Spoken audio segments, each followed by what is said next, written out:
Hello guys, so in this video we'll talk about some bug bounty automation and things I usually do. So I'll just share some of my tricks that I do and some of my methodology. Now, so let's, for the sake of example, we'll pick a target. Let's just say we're picking Facebook and so yeah, for sake of this demonstration, we'll use facebook.com and it will be an authenticated testing, right? So let's pick up one domain. I think this one is cool. And initially what I use is like I just create a file that's like scope, and I'll just put all the domains that are in scope. I'll just put it here in this particular file. So okay, so I'll just create a file that is scope and just put all the in-scope domains and in-scope assets here. So we're not targeting full thing, like we'll just target around, let's say around 2 to 3 websites. Let's just go with this, right? So let's just assume that these are the only scope that we have, and we need to test these 3 particular assets, right? And this is an unauthenticated testing, because like what I'm going to show you, you can also do that like with authenticated stuff. And to be honest, I just want to cover some of the automation methodology that I usually use, right? So we have a scope file and we have assets that are in scope. Now what I'm going to do is like we can use piping and different kind of stuff to run multiple tools and get the output. So what I usually do is I just cat the scope, and first of all let's run nuclei on it and save the output by using T. Then we can use the AR search. Yeah, that will be probably good, and give it this, and then yeah, so this file area will run nuclei and the AI search on this. Now other thing that I use is like I've modified a tool that is known as hakrawler. I've modified it and I'll just talk about that for a while, but first let me run it. So what I do is first I'll run crawler on this cat scope, pipe it with crawler and route it with crawler, just go out, and then I'll also run hakrawler on that. So let's say cat scope crawler and the crawler out. Then let's also run katana on this. So the motive right now, what we are doing is hopefully this will give us enough endpoints, and yeah, we're just going after the endpoints right now with this particular one-liner. So as you can see, I'm piping the scope with nuclei and saving the output. And then I'm using the AI search, and okay, yeah, so this one, like this is like pretty good. I caught it before I done this. So I'll have to also specify the output here, CSV -o search underscore out. So this will run the search on the scope, and yeah, with extensions it will use most common extensions. Then again we are cutting the scope and like running crawler on this. I'll talk about this tool in a while. This will save the output of crawler in crawler out, and then I'm also running the scope on hakrawler, and I'm saving the output on hakrawler out file. And then finally I'm also gonna run katana on this. So katana is also a good crawler. So after that, yeah, let's save that in a file called katana out, right? So yeah, I think it should work. Now I'll just run it. After this one-liner is finished, we'll be having a lot of different endpoints, and yeah, let's just wait for a while till it finishes. I'll just fast I'll just speed up the video so that this runs, and then I'll start it. As you can see, our one-liner is running successfully. We have run nuclei, we have run dir search, and we have run crawler, hakrawler, and katana on the list of the targets that we have, right? So we are just targeting these three, and it's gonna be an unauthenticated testing. So yeah, this is one approach of getting some interesting endpoints. Other than that, what you can do is we'll also use Bounties for this. Let's say we are using Bounties, and you're seeing this particular site, right? So many times what happens is, if the web application is built on Node.js, or a modern web application contains source map, so I'll just look if it have something. So source map.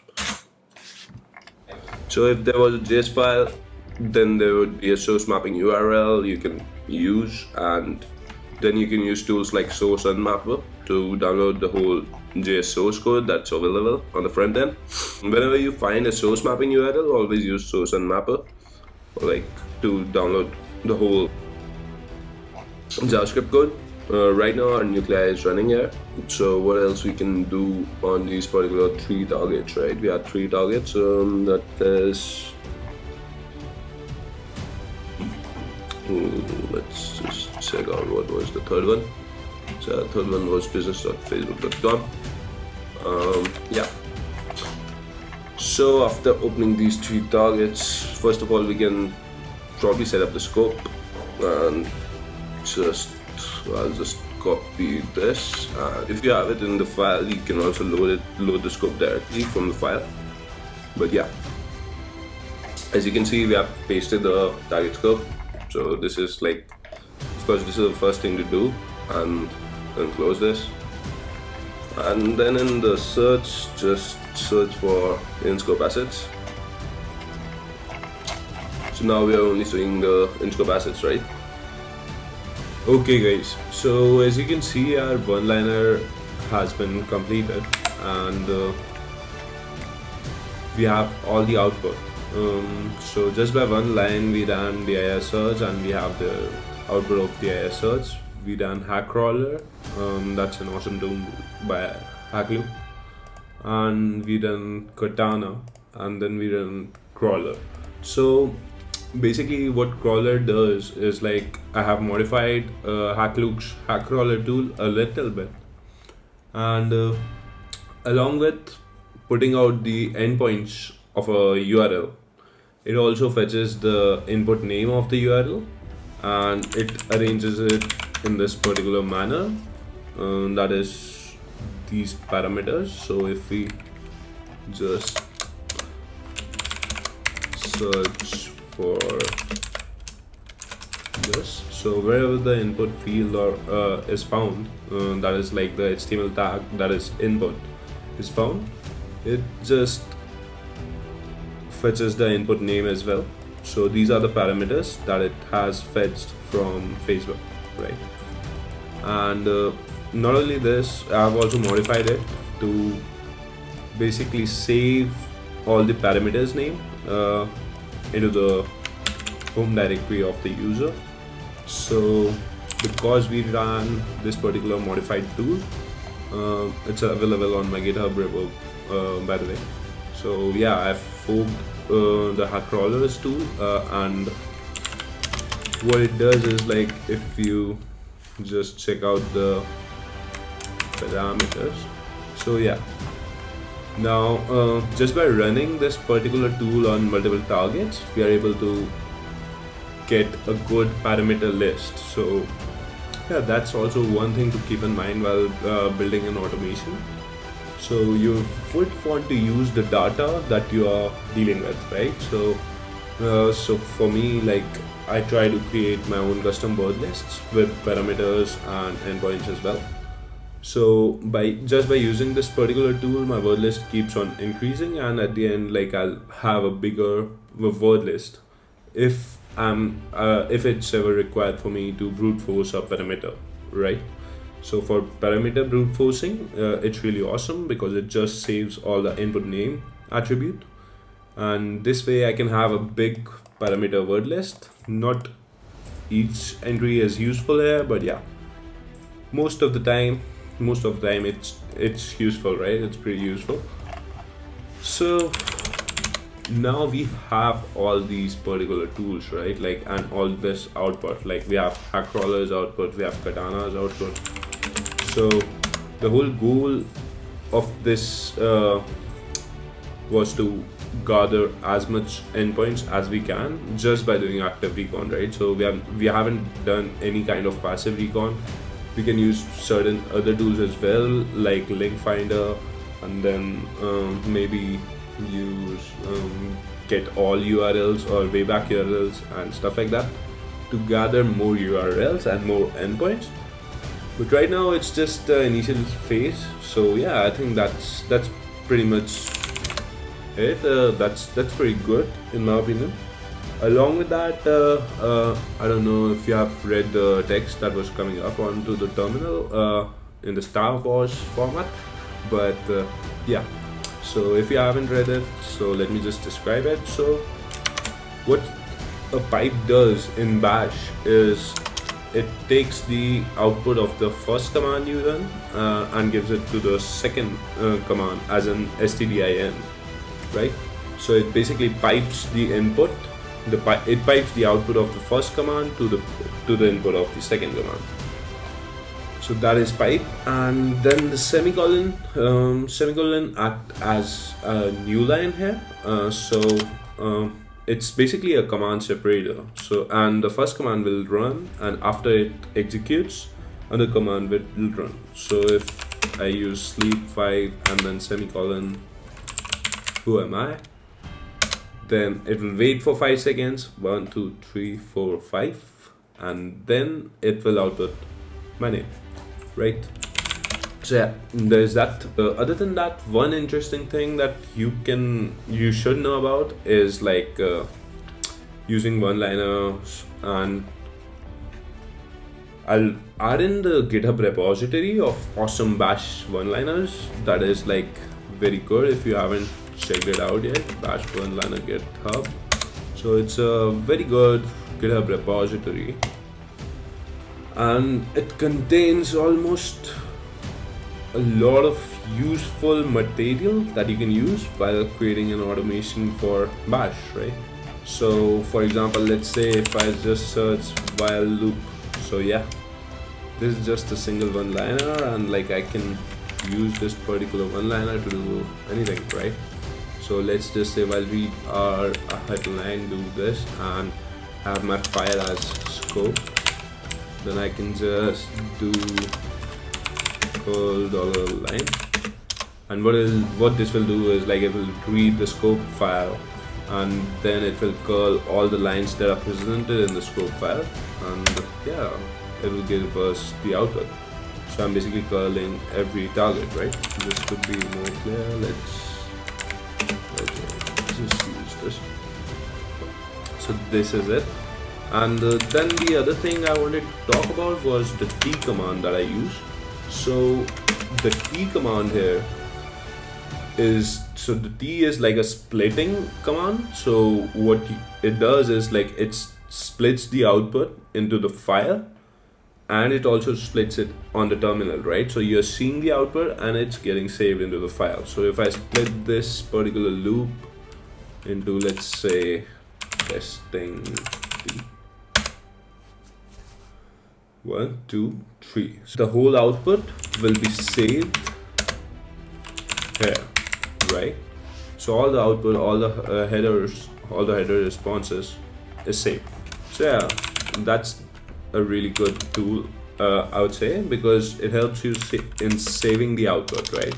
So yeah, T is really good command. Start using it. There's another different flag for it, T-A, to append to the output of something. And yeah, that's pretty much it. So now let's say, for example, we can do a lot of things from the terminal only, right? So one more thing I want to cover is like, well, like, so to ensure that I'm not missing something. And so let's say I'm testing this web application for like an authenticated testing, and like I don't want to miss any single endpoint there, right? So first of all, like what I'll do is like I'll try to spend much time gathering all the endpoints that is possible, like getting everything out there, and then I'll just create a folder for this media and like endpoints. Then what I'll do is like let's say this particular endpoint, right? So like let's say if I'm, so what I'll do here is I'll get hakrawler, get katana, get crawler. So these were the 3 crawlers that we ran, right? So what I'll do here is I'll just use this and just save this. Also, I would want to run, first I will want to run sort U on this. So I only want the unique things, right? But again, like I also don't want these particular things, because here the parameter is different but the endpoint is same, right? So what I'll do is like I'll just cut hyphen the question mark. Let's say I'm just cutting from question mark, I'm just selecting hyphen F1, right? So what it will do is it will cut everything. It will not take all the parameters, it will just take this stuff. And then what I'll do is I'll run sort U again, and yeah, so now we get all the different endpoints, right? Now I'll just use, wait a second, I think my command is not really file. So yeah, what we did was we got all these files, we used sort U, then we realized that there were parameters, different parameters, and giving us same endpoint. So what we did was we used cut command and we cut it by the delimiter question mark, so that we can get everything before the question mark, that is like all the endpoints. And we use hyphen F1 for that, and then we ran sort U again. So now we have different endpoints, and these different endpoints can be used. Let's just say we'll save it in the endpoints directory that we created, unique underscore endpoints. So there is that. Then let's just say endpoints and unique endpoints. Yeah, so as you can see, here are all the unique endpoints that we have, but we have gotten a little out of scope, but right now I'm not gonna care for that. As you can see, so a lot of people use screenshotting for only screenshotting the subdomains, but what I feel like is like we can easily use that kind of thing on different kind of endpoints to get a better coverage while testing targets, right? So right now for screenshotting, I'm using Aquatone. You can also use SCPX or other tools. Like, it's not about what tool you're using, but how you use it, basically. So yeah, this is pretty much it.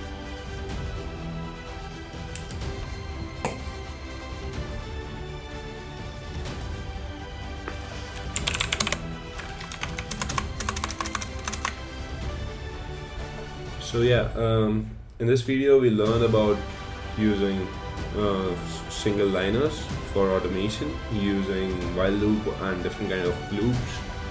I'll add the link of the GitHub repository that will help you in scripting and creating single liners whenever you want to automate some stuff. We also talked about how we can use screenshotting to our advantage. So yeah, So as you can see, we are screenshotting right now on the different endpoints of like Facebook, and this is how I approach a normal web application.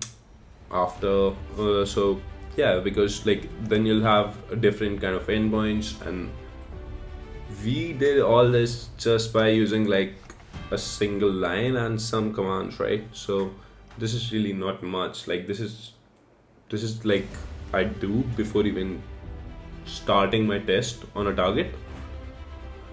So it's pretty much good if you think about it.